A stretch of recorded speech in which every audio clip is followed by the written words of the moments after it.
اللهم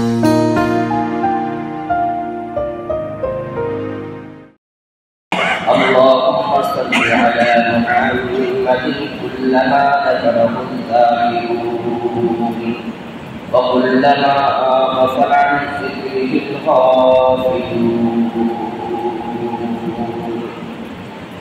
معزز محترم সম্মানিত মুসলিয়ানে کرام মহান আল্লাহ রাব্বুল আলামিনের দরবারে অসংখ্য অগণিত শুকর যা আল্লাহ রাব্বুল আলামিন দয়া করে মায়া করে মুহাব্বত করে ভালোবেসে তার ঘরে সবার আগে এসে হাজরা দেওয়ার তৌফিক আনায়াত করেছেন। এজন্য হৃদয়ের গভীর থেকে মুহাব্বতের সাথে একবার কালিমাত শুকর আদায় করে সবাই বলে আলহামদুলিল্লাহ। আমাদের একটা হাদিসের উপর ধারাবাহিক আলোচনা চলতেছিল যে কিয়ামতের দিন 7 শ্রেণীর মানুষ আল্লাহ তাআলার আরশের ছায়ার নিচে থাকবে। যেই দিন প্রত্যেক মানুষ তাদের গুনাহ পরিমাণ ঘামের মধ্যে সাঁতার কাটতে থাকবে। এই ঘামের মধ্যে অনন্তকাল পর্যন্ত সাঁতার কাটতে থাকবে। জাহান্নামীরা চিৎকার করে বলতে থাকবে, আমরা জাহান্নামে যেতেও প্রস্তুত, তারপরও বিচারের কাজটা হয়ে যায়। তখন আল্লাহ তাআলার কিছু খাস বান্দা, বিশেষ বান্দা, আল্লাহ তাআলার মেহমান, তারা খুব আনন্দ চিত্তে উৎফুল্ল মনে আল্লাহ তাআলার আরশের ছায়ার নিচে থাকবে।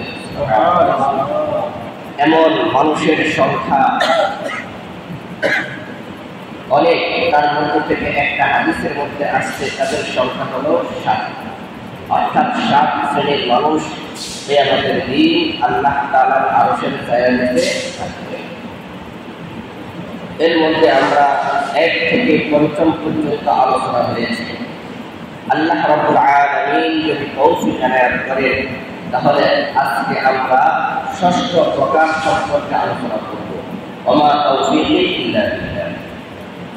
হাদিস শরীফে আল্লাহ রাসূল সাল্লাল্লাহু আলাইহি ওয়াসাল্লাম বলেন, 6ষ্ঠ প্রকার যারা কিয়ামতের দিন আল্লাহ তাআলার আরশের ছায়ার নিচে থাকবেন তারা হলেন ওয়ারাজুলুন তাসাদ্দাকা বিসাদাকাতিন ফাআখফাহা হাত্তা লা তা'লামা শিমালুহু মা তুনফিকু ইয়ামিনুহু।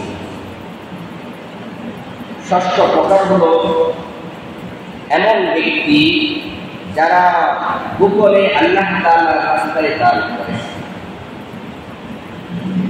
ডান হাতে দান করলে বাম হাত জানে না, অর্থাৎ তারা অতি সতর্কতার সাথে আল্লাহর রাস্তায় গোপনে দান করে।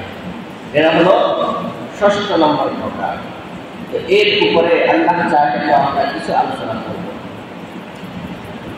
কোরআনে কারীমে আল্লাহ রাব্বুল আলামিন বলেন সূরা বাকারা 271 নম্বর আয়াতে আল্লাহ রাব্বুল আলামিন বলেন, সূরা বাকারা 271 নম্বর আয়াতে আল্লাহ রাব্বুল আলামিন বলেন, ইন তুবদুস সাদাকাতি ফানি'মা হিয়া ওয়া ইন তুখফুহা ওয়া তু'তুহাল ফুকারা ওয়া হুয়া খায়রুল লাকুম ওয়া ইউকাফিরু আনকুম মিন সাইয়্যাতিকুম ওয়াল্লাহু বিমা তা'মালুনা খাবীর।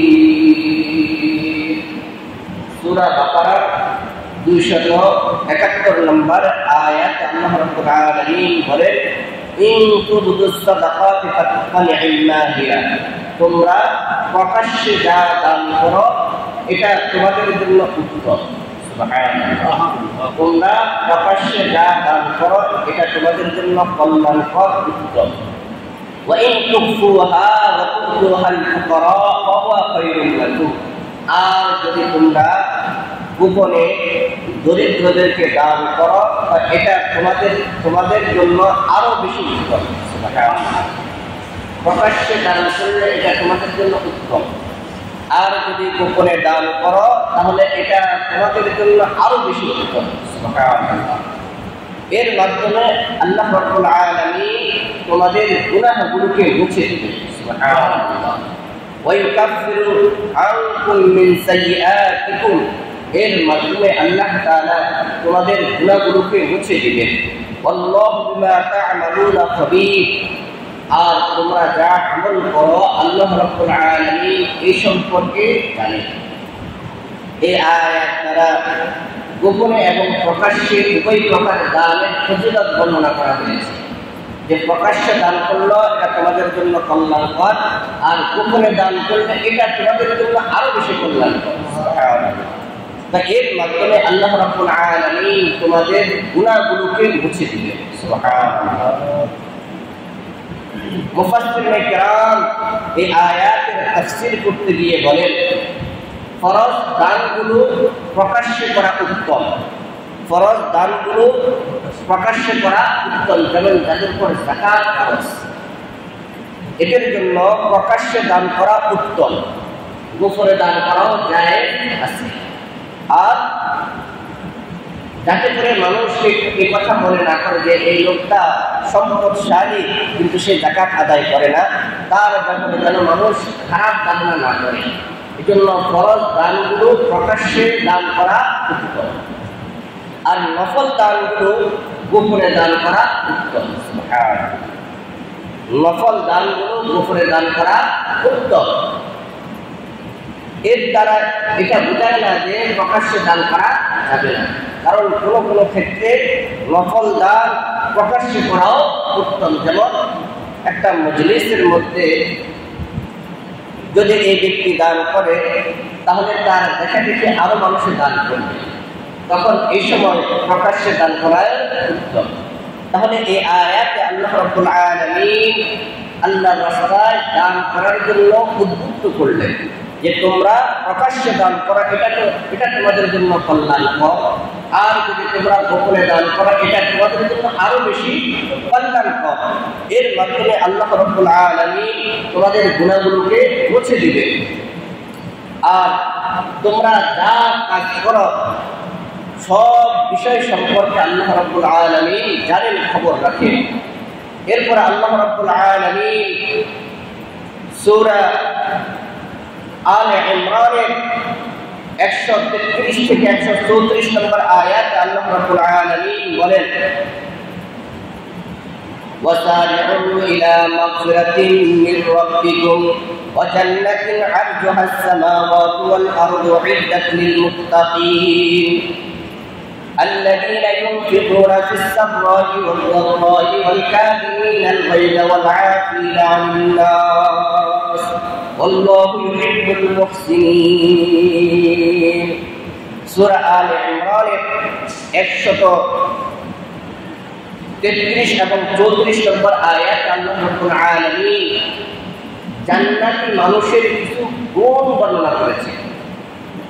জান্নাতি মানুষের কিছু গুণ বর্ণনা করেছেন যে আল্লাহ রাব্বুল আলামিন বলেন, ও আমার প্রিয় বান্দারা, ওয়াসারিউ ইলা মাগফিরাতিন মিন রাব্বিকুম ওয়া জান্নাতিন আরদুহা আস-সামাওয়াতু ওয়াল আরদ উইদ্দাত লিল মুত্তাকিন।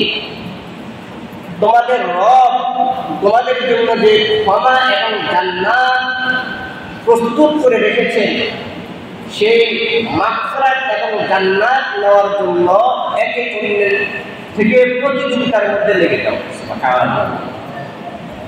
আল্লাহ রাব্বুল আলামিন তোমাদের জন্য যে জান্নাত এবং মাগফিরাত প্রস্তুত করে রেখেছেন, এইটা অর্জন করার জন্য তোমরা একে অন্যের প্রতিযোগিতা লেগে যাও, কার চেয়ে বেশি দ্রুতগতিতে মাগফিরাত অর্জন করতে পারো, জান্নাত অর্জন করতে পারো, যে জান্নাতের প্রশস্ততা আসমান এবং জমিন তার চেয়ে বেশি। সুবহানাল্লাহ। এটা আল্লাহ রাব্বুল আলামিন মুত্তাকিনদের জন্য প্রস্তুত করে রেখেছেন। তো কোরআনের এই আয়াতে আল্লাহ রাব্বুল আলামিন এর পরবর্তী আয়াতে মুত্তাকিনদের একটা সিফাত, একটা গুণ সম্পর্কে আলোচনা করেছেন। সেটা কি? الذين ينفقون في السراء والضراء والكاظمين الغيظ والعافين عن الناس والله يحب المحسنين। মুত্তাকিন কারা? যাদের জন্য আল্লাহ রাব্বুল আলামিন জান্নাত প্রস্তুত রেখেছেন, যাদের গুনাহগুলোকে আল্লাহ তাআলা মাফ করে দিবেন এমন মুত্তাকি বান্দা কারা, তাদের গুনাহগুলো কি, তাদের সিফাত কি, এ সম্পর্কে আল্লাহ রাব্বুল আলামিন বলেন আল্লাযীনা ইউনফিকুনা ফিস সাররা'i ওয়াদ দাররা, যারা গোপনে এবং প্রকাশ্যে আল্লাহর রাস্তায় দান করে। সুবহানাল্লাহ। যারা গোপনে এবং প্রকাশ্যে আল্লাহর রাস্তায় দান করে। ওয়াল কাযিমিনাল গায়ব, এবং যারা নিজের রাগকে সংবরণ করে, নিয়ন্ত্রণ করে। প্রকাশ্যে এবং গোপনে আল্লাহর রাস্তায় দান করে। 2 নম্বর হলো যারা নিজের রাগকে সংবরণ করে, নিয়ন্ত্রণ করে। আল্লাহু ইউহিব্বুল মুহসিনিন, নিজের রাগকে কন্ট্রোল করে, সংবরণ করে এবং যাদের প্রতি গুসা হয়েছে তাদেরকে আল্লাহর রাস্তায় ক্ষমা করে দেয়। এদেরকে আল্লাহ রাব্বুল আলামিন ভালোবাসেন। সুবহানাল্লাহ। তাহলে এই আয়াতে আল্লাহ রাব্বুল আলামিন যাদের জন্য মাগফিরাত এবং জান্নাত প্রস্তুত রেখেছেন তাদের 3টা গুণ বলেছেন। একটা গুণ হলো তারা আল্লাহর রাস্তায় দান করে। 2 নম্বর হলো নিজের রাগকে সংবরণ করে।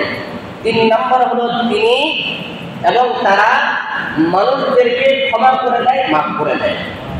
এদেরকে আল্লাহ রাব্বুল আলামিন খুব ভালোবাসেন। এরপরে আল্লাহর রাস্তায় দান করলে ফায়দা কি হবে? আল্লাহ রাব্বুল আলামিন কোরআনে কারীমের মধ্যে একটা দৃষ্টান্ত হিসেবে উপস্থাপন করেছেন। সেটা কি? মাতালুল লাযীনা ইউনফিকুনা أموالهم في سبيل الله كمثل حبة أنبتت 7 سنابل في كل سنبلة 100 حبة والله يضاعف لمن يشاء والله واسع عليم।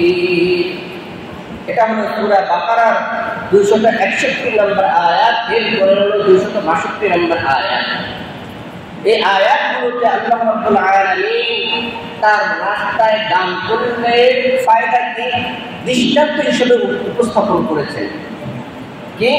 মাতালুল লাযীনা ইউনফিকুনা আমওয়ালাহুম ফি সাবিলিল্লাহি কামাসালি হাববাতিন আনবাতাত 7 সানাবিলা ফি কুল্লি সুনবুলাতিন 100 হাব্বা والله يضاعف لمن يشاء والله واسع عليم। যারা আল্লাহর রাস্তায় দান করে তাদের দৃষ্টান্ত হলো এরকম যে কোনো ব্যক্তি একটা বীজ জমিনে বপন করল, তার থেকে 7টা শাখা, একটা গাছ উঠলো, এই গাছের মধ্যে 7টা শাখা বের হলো, আর এক একটা শাখার মধ্যে 100টা করে ফল ধরলো। তাহলে রূপ হলো একটা, গাছ হলো একটা, এর মধ্যে 7টা শাখা বের হলো, এক একটা শাখার মধ্যে 100টা করে ফল হলো কত? 700। রুকলো কয়টা? একটা। রুকলা একটা, আমি তোমাদেরকে দিব 700টা সর্বনিম্ন। আল্লাহু ইউদাইফু লিমান ইয়াশা, আর তোমাদের ইখলাস যে পরিমাণ হবে আমার এর বিনিময় এর বহুগুণ তার চেয়ে বেশি হবে। আল্লাহু ইউদাইফু লিমান ইয়াশা, আল্লাহ তাআলা যাকে চান তাকে বহুগুণে বৃদ্ধি করে দেন। সুবহানাল্লাহ। আল্লাহু ওয়াসিউন আলীম, আল্লাহ তাআলা প্রশস্তকারী, আর কাকে প্রশস্ততা দিবেন এটা একমাত্র আল্লাহ তাআলাই ভালো জানেন। এরপরে আল্লাহ রাব্বুল আলামিন 262 নম্বর আয়াত আল্লাহ রাব্বুল আলামিন আরো বলেন الذين ينفقون أموالهم في سبيل الله ثم لا يتبعون ما أنفقوا منا ولا أذى لهم أجرهم عند ربهم ولا خوف عليهم ولا هم يحزنون। যারা তাদের সম্পদ থেকে আল্লাহর রাস্তায় দান করে তারা যেন তাদের এই দানের সুফলকে নষ্ট না করে। যারা আল্লাহর রাস্তায় তাদের মাল থেকে দান করে, এই দান করার কারণে আল্লাহ রাব্বুল আলামিন তাদেরকে যে সুফল দিবে এই সুফল যেন তারা নষ্ট না করে। কি দিয়ে নষ্ট করা? মান্না ওয়ালা আযা, খোঁটা দিয়ে এবং কষ্ট দিয়ে, খোঁটা দিয়ে এবং কষ্ট দিয়ে এটা যেন তারা নষ্ট না করে। খোঁটা দিয়ে এবং কষ্ট দিয়ে যদি তারা এটা নষ্ট না করে তাহলে লাহুম আজরুহুম ইনদা রাব্বিহিম, এই দানের প্রতিদান আল্লাহ রাব্বুল আলামিন সযত্নে তার কাছে সংরক্ষিত রাখেন। তুমি তো দান করছো, তোমার দান শেষ, বা আল্লাহ তাআলা এটাকে সুন্দর করে লালন পালন করে কিয়ামত পর্যন্ত এটাকে বাড়াইতে থাকে। কিয়ামত পর্যন্ত আল্লাহ তাআলা এটাকে বাড়াইতে থাকেন। লাহুম আজরুহুম ইনদা রাব্বিহিম, এর প্রতিদান তাদের পালনকর্তার নিকট সংরক্ষিত আছেন। আল্লাহ রাব্বুল আলামিন তাদের এর বিনিময় দান করবেন। ওয়ালা খাউফুন আলাইহিম ওয়ালা হুম ইয়াহজানুন। কিয়ামতের দিন কবরে, মিজানে, হাসরে, ফুলসিরাতে মানুষ ভিতর সন্ত্রস্ত থাকবে, বা এই সকল বান্দাদের কোনো ভয় নাই, কোনো টেনশন নাই। সুবহানাল্লাহ। তাদের কোনো ভয় নাই, তাদের কোনো টেনশন নাই। তাহলে এই আয়াতে আল্লাহ রাব্বুল আলামিন যারা দান করবেন তাদের ব্যাপারে দুটো উপদেশ দিলেন। এক নম্বর উপদেশ, খবরদার দান করছো তাকে খোটা দিও না।